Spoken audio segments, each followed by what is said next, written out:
Helicopter থেকে প্রাণঘাতী অস্ত্র থেকে বিক্ষোভকারীদের উপরে গুলি করার শেখ হাসিনার নিজের মুখে দেওয়া অডিও নির্দেশ এখন আমাদের হাতে। খুনি হাসিনার ক্ষমা নাই। অনেকে বলছেন এটা পাবলিক করতে, সেটা আপাতত করা যাচ্ছে না। মাফ করবেন, আইনি প্রক্রিয়ার কারণে। নিশ্চিন্ত থাকেন, আদালতে এভিডেন্স হিসেবে পেশ করা এবং আদালতের গ্রহণ করার পরে এভিডেন্সটা আপনারা সবাই সেই পিশাচিনীর রক্ত হিম করা নির্দেশ শুনতে পারবেন। আমাদের টিমের অনুরোধ রাখতেই হচ্ছে, এইটা পাবলিক হইলে এভিডেন্স হিসেবে দাখিলের ক্ষেত্রে আইনি সমস্যা থাকতে পারে বলে জানাইছেন ওনারা। তাই আমরা চাই হাসিনার শাস্তি। ওই রেকর্ড পাবলিশ করার জন্য নানা ধরনের চাপ হবে, ট্রল হবে, বলা হবে মিছা কথা বলতেছি, শুনে যাবেন, পাত্তা দিবেন না। আমাদের যে কোর্ট টিম, আমি, ইলিয়াস, মাহমুদ ভাই, সবার কাছেই আছে জিনিসটা। তাই আওয়ামী লীগের উস্কানিতে উতলা হইয়েন না, তবে আশাহত হইয়েন না। তো একেবারে আজকে বিনা জিনিসে ফেরাবো না, খুশি করে দিব শেষে। যেগুলো আদালতে এভিডেন্স হিসেবে দেওয়া হবে না, তার থেকে কিছু শোনাবো, পরে আসতেছি ওই ব্যাপারে। আমি কইছিলাম হাসিনার বাসন নাই, পশ্চিম তারে ছাই দিয়া ধরবে। দেখেন, হিউম্যান রাইটস ওয়াচ প্রতিবেদন দিছে প্রফেসর ইউনূসের কাছে। সেইখানে পুলিশদের নিজেদের ভাষ্যেই প্রমাণ পাওয়া গেছে কতটা নৃশংস হত্যাযজ্ঞ চালানো হয়েছিল। এখানে বলা হয়েছে যে পুলিশ বিক্ষোভকারী ছাড়াও তাদের আশেপাশে বাসাবাড়ির জানলা গেটে দাঁড়ায় থেকে দেখতে থাকা মানুষের উপরে যারা সাক্ষ্য দিতে পারে তাদের উপরে গুলি চালাইছে, যেন কেউ নৃশংসতার সাক্ষ্যটা দিতে না পারে। এই যে এইখানে লেখা আছে, পুলিশই বলছে যে এই নৃশংসতা চালানোর নির্দেশ রাজনৈতিক নেতৃত্বের কাছ থেকে আসছিল। পুলিশ অবশ্য নিজের মুখেও বলছে, যেমন ধরেন এই যে এই ভিডিওটা, আমাদের উপর নির্দেশনা আছে, আজকে যদি আপনারা বের হন আমরা কিন্তু ডাইরেক্ট গুলি, আমাদের ব্যবস্থা আমরা নিব। শীর্ষ কর্মকর্তা সিসিটিভি দেখছে, ভিডিও গেমস যেমন খেলে এরকম দেখে দেখে দায়িত্বরত কর্মকর্তাদের এমন ভাবে গুলি করার নির্দেশ দিচ্ছিল যেন তারা ভিডিও গেম খেলতেছে। পুলিশের গুলি করার নিয়ম পায়, সেখানে গুলি না করে শরীরের বিভিন্ন প্রধান অঙ্গ প্রত্যঙ্গে সিসার বুলেট ব্যবহার করে গুলি করছিল, শরীর লক্ষ্য কইরা। এমনকি যখন তাদের জীবনের উপরে, মানে পুলিশের জীবনের উপরে আঘাতের কোনো ধরনের শঙ্কা ছিল না। ব্যারিস্টার আরমান র্যাব টিএফআই সেলের আয়না ঘরে বন্দি ছিল, সেই সেলটা আবিষ্কার করা হয়েছে। সেখানে 1000-এর উপরে বন্দি থাকতো, অবিশ্বাস্য সংখ্যা। 8টা কবর সেল আবিষ্কার হয়েছে, 3 ফিট বাই 4 ফিট, যেখানে শুধু বসে থাকা যায়, শোয়াও যায় না।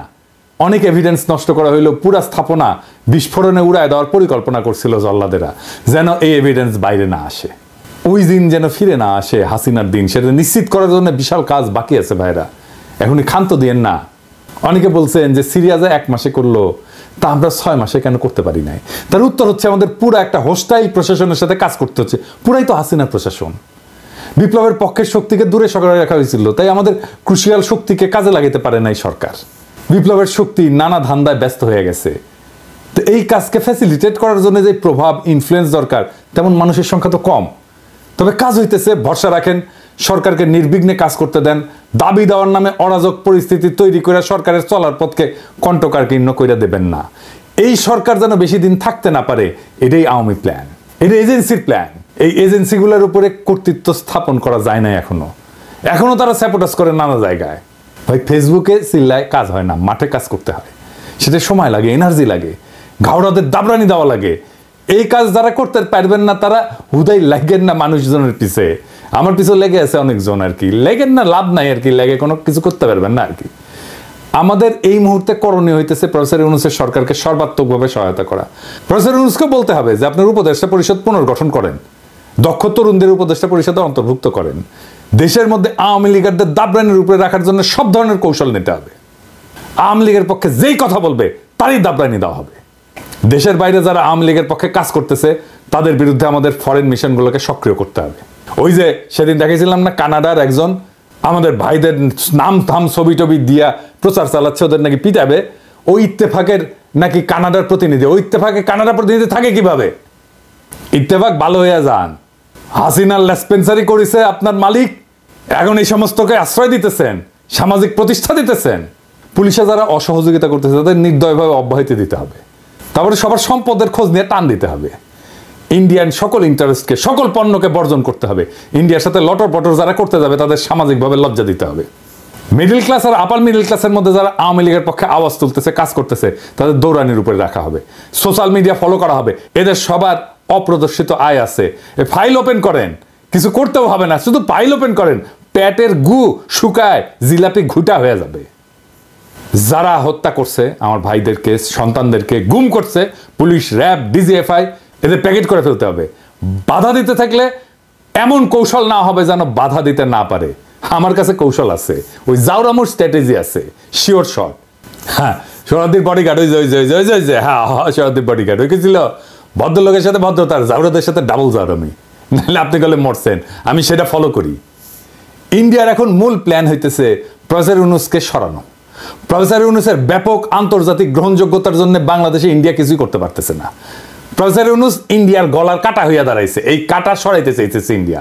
এই জন্য নির্বাচন দিয়ে সরে যাওয়ার চাপ তৈরি করতেছে যেন বাংলাদেশকে আবার দখল করতে পারে ইন্ডিয়া।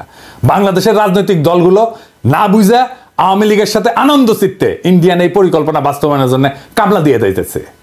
মনে রাখবেন, প্রফেসর ইউনূসের অকাল বিদায় মানে ইন্ডিয়ার পুনরায় বাংলাদেশের তালুকদারি বহাল। এই জন্যেই ফেব্রুয়ারিতে আওয়ামী লীগ কঠোর আন্দোলনে যাবে বলছে। আর বিএনপি নাকি সরকারকে সঠিক পথে আনতে আন্দোলনে নামবে। কোন পথে গেছে সরকার? কোন বেপথে গেছে সরকার? সঠিক পথ মানে কি? তবে আওয়ামী লীগ বিএনপি একই সাথে আন্দোলন করছে, দেখেছেন তো? একই সময় আলহামদুলিল্লাহ, দুই রসুনের এক জায়গায়, এটা বুঝাতে পারছেন তো? বিএনপি চায় আন্দোলন, আওয়ামী লীগও চায় আন্দোলন। বাহ, কি মজা! সরকারকে নাকি নির্বাচনে বিলম্বের যৌক্তিকতা তুলে ধরতে হবে, তাই নাকি? বহুত খুব সালাউদ্দিন সাহেব, আমরাই সরকার, এটা আমাদের সরকার, আপনার না হইতে পারে, আমরাই দিব যৌক্তিকতা। ড্যাং ড্যাং করতে তো গেছিলেন ক্যান্টনমেন্টে যে সরকার গঠন করার জন্য। এখন সরকারকে অন করেন না, না এখন সরকার আপনার না, আমাদের সরকার, আপনার না হইতে পারে, তবে দিব, আমরাই দিব যৌক্তিকতা। আগামীকাল দেই, হ্যাঁ মাইনা নেবেন, আমি শিওর। একটা দিন টাইম দেন, মেলা কাজ করা লাগিচ্ছে তো, একটা দিন টাইম চাচ্ছি, খুশি করে যৌক্তিকতা দিয়ে দিমুনি, আমি দিমুনি। জানেন তো সালাউদ্দিন ভাই, আমার যুক্তি গলে শিওর শট। সরকারের দিকে বাউন্সার ছুঁড়েন না, প্রত্যেক বাউন্সারে ছক্কা হাঁকামুখ প্রমিস করলাম। এবার আসেন, কইছিলাম না খুশি কইরা দিব, আসেন খুশি কইরা দিই। হেলিকপ্টার কোন কোন দিক দিয়ে গেছে আর কই কি হত্যাযজ্ঞ চালাইছে, এটা কেমনে বের করা হয়েছে জানেন? এটা রিক্রিয়েট করা হয়েছে কেমনে জানেন? ক্রু যারা ছিল তাদের সকলের পকেটে মোবাইল ছিল, নিজ দিয়ে উড়িছে আর মোবাইলগুলো কাছের টাওয়ার থেকে সিগন্যাল নিছে আর বেচারারা মরিছে। ছবির মতো রিক্রিয়েশন হয়েছে আর কি, নিজে থেকে হয়েছে ভিডিও, অসংখ্য সিসিটিভি ক্যামেরার ফুটেজ। মুগ্ধর ভাইয়ের কাছে কয়েক টেরাবাইট আছে ফুটেজ। মুগ্ধর গুলি খাওয়ার যে রিক্রিয়েশন ওর বড় ভাই নিজের হাতে করেছে। কলে হাসিনা সবার কল রেকর্ড করার জন্য ওই যে এনটিএমসি করেছিল। 5 তারিখ সন্ধ্যায় পুরা রেকর্ড ডিলিট করার নির্দেশ দিছে এক ব্রিগেডিয়ার জেনারেল। আইজার নাম কইলাম না, ব্রিগেডিয়ার সাহেব ভালো হয়ে যান, মুছেও গলে দিছে সব। আমাদের কাছে স্বীকারোক্তি আছে কে বলছে মুছে দেওয়ার জন্য। আদালতে দাখিল করা হবে এমন সাক্ষ্য প্রমাণ নষ্ট করার জন্য জেনারেল সাহেব আপনি আদালতে উঠবেন, লিখে রাখেন। তবে সেই সব রেকর্ড উদ্ধার হয়েছে আলহামদুলিল্লাহ। সমস্ত টেলিফোন কল টেরাবাইটের পর টেরাবাইট ওই সময় ডিটেইল অন্দরমহলের ঘটনার ছবির মতো রিক্রিয়েশন করা সম্ভব হইতেছে। আমি শুনেছি একের পর এক। প্রথমে শুনেছি দরবেশ বাবার কল রেকর্ডগুলা, যে খুচরা কল রেকর্ড, ছোট ছোট ছোট ছোট মেলা কল রেকর্ড প্রচুর। এর মধ্যে অনেকগুলো এভিডেন্স হিসেবে ইউজ করা হবে, তো যেগুলো আমরা এভিডেন্স হিসেবে ইউজ হয়তো করবো না সেগুলোই শোনাই। হ্যাঁ এজিৎ সাহেব শুনান না কয়টা।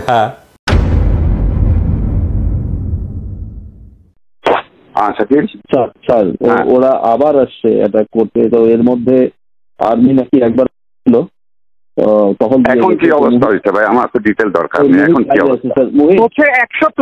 100+ লোক দরজা ভেঙে ভেতরে ঢুকছে, গেট ভেঙে মেইন গেট।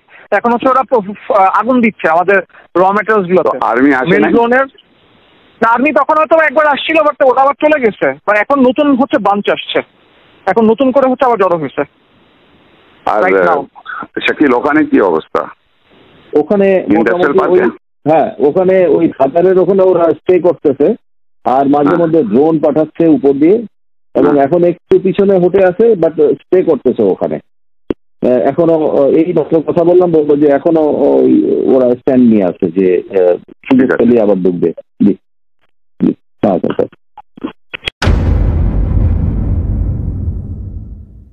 হ্যাঁ শাকিল স্যার সালামালাইকুম। স্যার আপনি আলাউদ্দিনকে চেষ্টা করতেছিলেন, পিপি কিছু ভাঙছে ভিতরে, তারপরে এখন সানসিটির থেকে এসে আমাদের পার্কে 2 নম্বর গেটের এখানে আসছিল, তো পুলিশ কিছু ছত্রভঙ্গ করছে ওখান থেকে, তো ওখান থেকে সরে গেছে এখন আপাতত। এখন এটা কারা ছিল? এরা স্যার ওই বাইরের, মানে এরা তো কোনো ছাত্র না, বাইরের এরা। না ছাত্র না তো বুঝলাম, কিন্তু আমাদেরটাকে কেন টার্গেট করতেছে? নিশ্চয়ই প্ল্যান করে টার্গেট করতেছে। এটা তো স্যার এই মুহূর্তে আমি বুঝতে পারছি না। চলে গেছে। হ্যাঁ, ওদেরকে পিছায় হটাইছে এখন। আর আমি স্যার আছি ঢাকা অফিসে আজকে। ঠিক আছে, জি স্যার, আপনি ফলো করেন, তাই আমাকে জানাতে থাকেন। জি আচ্ছা স্যার, জি সালামালাইকুম স্যার। আসসালামু আলাইকুম স্যার। স্যার স্যার ভালো আছেন? স্যার আলহামদুলিল্লাহ স্যার। আচ্ছা, ওই আইএফআইসি তে তো আপনি মঞ্জুরকে দিয়ে দিয়েছেন। স্যার স্যার স্যার রাশিদকে দেবেন না? রাশিদকে দিয়ে দেন। স্যার একটু আমাদের স্যার হলো কি, ওই যে এরা যারা ছিল, মানে যেমন স্যার যে এই এগুলো আমাদের মানে এফডির পজিশনের এগেনস্টে, আর ফাইন্যান্সিয়াল ইনস্টিটিউশন ডিভিশনে যারা, ওদের এগেনস্টে আবার ফাইন্যান্সিয়াল ইনস্টিটিউশন দিতে হয়, মানে এরকম একটা আছে। তো একজন করে স্যার দিচ্ছি, আমি দিব না সেটা বলি নাই। না, আপনি রাশিদকে দিয়ে দেন, আমার রাশিদ দরকার আব্দুর রহমান। আর থার্ড ম্যান যে আরেকটা তো মুস্তফাও তো এখন চলে যাবে স্যার। ওনার হ্যাঁ, ও তো বোধহয় আরো কিছুদিন সময় আছে স্যার, অক্টোবরে চলে যাবে। ওইগুলো স্যার আমরা আমার মনে হয় স্যার, যদি আপনি যদি স্যার এফআইডি থেকে কাউকে চুজ করেন তাহলে একটু সুবিধা হয় আর কি। কারণ এরা তো স্যার এই যেমন স্যার যে যাদের এগেনস্টে দিচ্ছি ওনার তো এফআইডিতেই ছিলেন আর কি, আমাদের জাফর ইকবাল স্যার, কামনার ম্যাডাম, এটা আর কি। ওইটা হলে স্যার ভালো হয়। না, আপনি ওটার জন্য আপনি এক্সেপশন করে দেন। আপনি দুইজন ফাইন্যান্স থেকে দেন, একজন ব্যাংকিং থেকে দেন। আচ্ছা ঠিক আছে, সময় করে দিবেন, আপনি এক্সেপশন করে দেন। বিকজ আমার কিন্তু আমার জন্য is very important. I want the right person. আপনি যাদেরকে পছন্দ করছেন ওরা সবচেয়ে খুবই ভালো স্যার। এটাতে কোনো এটাতে কোনো ইয়ে নাই স্যার। ঠিক আছে, ঠিক আছে স্যার। আমি ওকে, ও স্যার, থ্যাংক ইউ স্যার।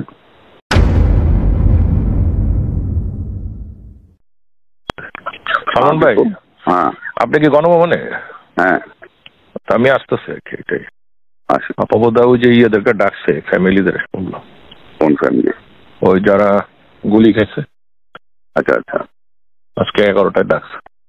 11টা না, 11টা উপরে গেছেন। 12টা জাপানিজ এম্বাসি আসবে। হ্যাঁ, 12টা জাপানিজ অ্যাম্বাসেডার আসবে। ও জাপানি অ্যাম্বাসাডার আসবে 12টা। তাহলে বিকালে আসি। তাহলে একটা কাজ করি আমি তাহলে। এখন তো ডাকেন ব্যাংকে, হ্যাঁ ফ্যামিলিদেরকে এখন ডাকে নেই। ও তাহলে বিকালে আসি, 3-4টার দিকে আসে। জি, সালাম। সালমান ভাই, আমার সাবস্টেশনের যে ধারা করছিল ওরা মুভ করে টঙ্গীর থেকে এখন আপনার দিকে যাচ্ছে, বিক্সুমপুর দিকে যাচ্ছে। বিক্সুমপুর অলরেডি রিচ করেছে, ওখানে আর্মি গেছে। আমার ওদিকে গেছে আর্মি, কিন্তু আপনার ওদিকে কিন্তু আর্মি এখনো পৌঁছে গেছে। আর্মি চলে এসেছে। ঠিক আছে, ওকে।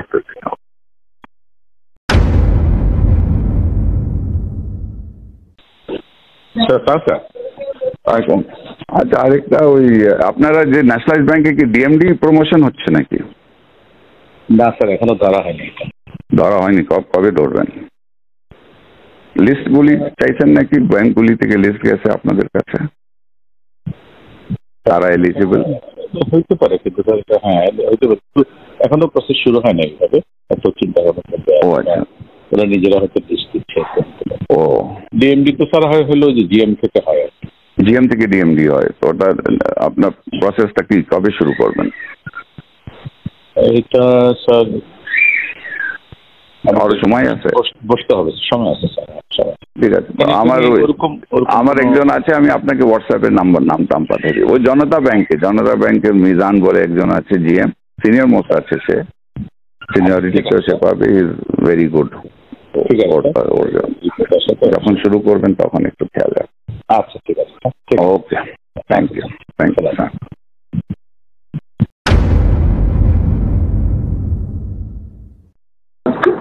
हाँ, अस्सलाम वालेकुम।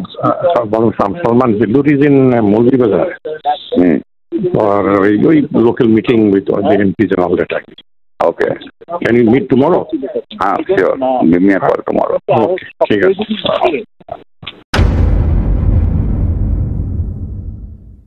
জি সালমান ভাই।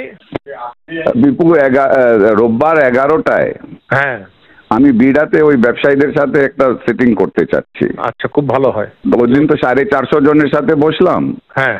তো আপাতত বললো যে হ্যাঁ তোমাদের সমস্যাটা আমরা দেখবো। হ্যাঁ। তো এখন আমি 50-60 জনকে নিয়ে, তুমি, আমি, টিটো, পলক, আমরা বসে ওদের কথা শুনি কি কি সমস্যা আছে না আছে, একটু দেখানো তো দরকার, ইকোনমিটা অবশ্যই। তো তুমি তা একটু নোট করে রাখো 11টায় বিডাতে 11টায় রোববার দিন। Okay, thank you. Hello. You're in Bida all day? I was busy all day. What time are you free tomorrow? Tomorrow, maybe in the morning I should be free. Around what hours? 11? 12-ish. Okay. 12-ish. ঠিক আছে।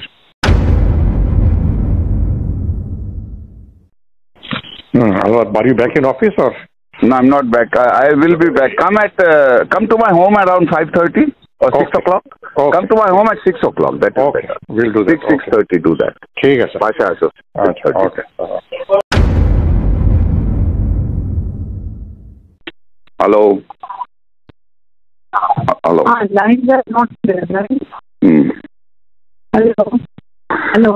ठीक है, अभी वो किया जा रहा है, क्या कंट्रोल में लाने का कोशिश किया जा रहा है। हो जाएगा इंशाल्लाह, कल तक पता लगेगा इंशाल्लाह। प्रोग्राम कर देते हैं। ओके, बस दुआ करो। ओके। আর দেখেছেন না হিন্দি না উর্দু কিবান কয়, দেখেছেন কে যেন ফোন করেছিল, খুঁজে বের করেছি ওটা কে। যাই হোক, অনেক গুরুত্বপূর্ণ মানুষ কল রেকর্ড আছে। আগে একটা ছোট সুনাপটিটা শোনাই। হ্যাঁ, এইটা স্যার ওই যে শামীম হাসানেরটা শোনান না, দরবশ বাবার। এই শামীম হাসান কে জানেন? আগে শুনে নেন, আগে শুনে। ওই যে venture capital and private equity association of বাংলাদেশের সভাপতি, ভিসিপিআব কয়। ওই আবার association of software and information services বেসিসের সভাপতি ছিল, জয়ের নাকি পার্টনার ছিল বিজনেস। আগে শুনেন তার আলাপ। আসসালামু আলাইকুম স্যার, আমি শামীম বলছিলাম। কোন শামীম? শামীম, আমি ওই ভেঞ্চার ক্যাপিটাল অ্যাসোসিয়েশনের প্রেসিডেন্ট, বিসিসির পাস্ট প্রেসিডেন্ট স্যার। একটু গাইডেন্স নেওয়ার জন্য ফোন দিলাম স্যার। আমি এইমাত্র বিসিসিআই, বিএসসি সবার সাথে কথা বললাম। আমাদের তো স্যার একটু এখন মানে ব্যবসায়ী সমাজ থেকে বিবৃতি দেওয়া, তারপর কারফিউ উঠলে শান্তি সমাবেশ করা, আমাদের একটু স্যার সবারটা অ্যাক্টিভ হওয়া দরকার স্যার। তো করেনি গুলি। হ্যাঁ, আমি তো আমাকে বলতে হবে কেন? এটা আপনারা করেন। জি স্যার, করতেছি স্যার। আপনি একটু গাইডলাইন দিন, উদ্যোগ নেন। জি স্যার, আমি এখনই সবার সাথে কথা বলতেছি স্যার। উদ্যোগ নেন, এটা নেন। জি ঠিক আছে স্যার। Okay sir. জি, আপনারা কন্ডেম করেন। জি স্যার, ওইটাই করতেছি। আপনারা নিন্দা জানান। আপনারা নিন্দা জানাচ্ছেন না কেন? জি স্যার, ওইটাই করতেছি স্যার, সবার সাথে কথা বলতেছি স্যার। জি স্যার, ঠিক আছে স্যার। ওকে, জি। ওরে দেখেন কেমনে প্রথম আলো কেমনে ওরে চাঙ্গে তুলিছে, দেখেছেন? প্রথম আলো ওর লেখা চাপে, ওর খবর চাপে, দেখেছেন? ও কেমনে এলিট বানাইছে প্রথম আলো, দেখেছেন? তো এটা শুনবেন না? আচ্ছা, থাক। বস্ত্রকল মালিকদের সংগঠন Bangladesh textile mills association BTM এর সভাপতি, আম্বার গ্রুপের চেয়ারম্যান এবং বিটিএম এর সাবেক সহসভাপতি শওকত আজিজ রাসিলের একটা আলাপের ক্লিপ আছে, আজকে শুনলাম কিছুক্ষণ আগে। উই করছে যে ইন্টারনেট যখন বন্ধ আছিল তখন দরজ বাবাকে ফোন দিয়ে করছে যে আমরা মানে ওই রাসেল আপনাদের টেকনিক্যাল অ্যাসিস্ট্যান্ট দিচ্ছি, কিভাবে আপনি যারা ভিপিএন ইউজ করে ইন্টারনেট অ্যাক্সেস করবে তাদের আইডেন্টিফাই করবেন। বুঝেছেন? মাদারচোদ, আমি তো ধরতাম না রাসেল। দেখলাম জিল্লুরের তৃতীয় মাত্রায় গিয়ে ফেচিবাত করিচ্ছু। হ্যাঁ, হারাম জাদা। হাসিনার আমলে গাছের কাছে এখন তলার করে বেড়ে শিশু জিল্লুর আপনি মিয়া মানুষ পান না, এই সমস্ত দুর্বৃত্তদের ধরে না ফুটেজ দেন। তৃতীয় মাত্রায় কোনোদিন একজন গার্মেন্টস শ্রমিককে আনিছেন, কাজের বুয়াক ডাকিছেন, রিক্সাওয়ালাক ডাকিছেন, কৃষক এক ডাকিছেন, খালি বড় লোক আর এলিট। হ্যাঁ, ওদের খুব ভালো গন্ধ না, ওদের দুর্গন্ধ। ওই হারামজাদাদের কাছে আমাদের দেশের কথা শোনা লাগবে কা? যখন ওই যে এনটিএমসি তৈরি হচ্ছিল তখন যারা এই কল রেকর্ড করেছিল আর কি শুনেছিল, তারা প্রেমিক প্রেমিকার নাকি রসালো প্রেমময় আলাপ আলাদা করে রেকর্ড করতো, আর ওটা শুনে নাকি লাগতো। আর দেখিস আমার কি করা লাগিছে, দেখিছেন? শালা দরবেশ বুড়া বেটা খাটাস, ভালো করে বাংলাও কবে পারে না, ওর সব অশ্লীল ফোন আলাপ শুনে ট্রান্সক্রিপ্ট করা লাগিচ্ছে কোন টাইমে কি ঘটেছিল। আমার উপরে এই খাইস্টা কাজের ভার কেন দাও খোদা তালা? বারে কেন আমার উপর কেন? আর মানুষ পান নাই, বারবার শুধু আমার উপরেই, কেন?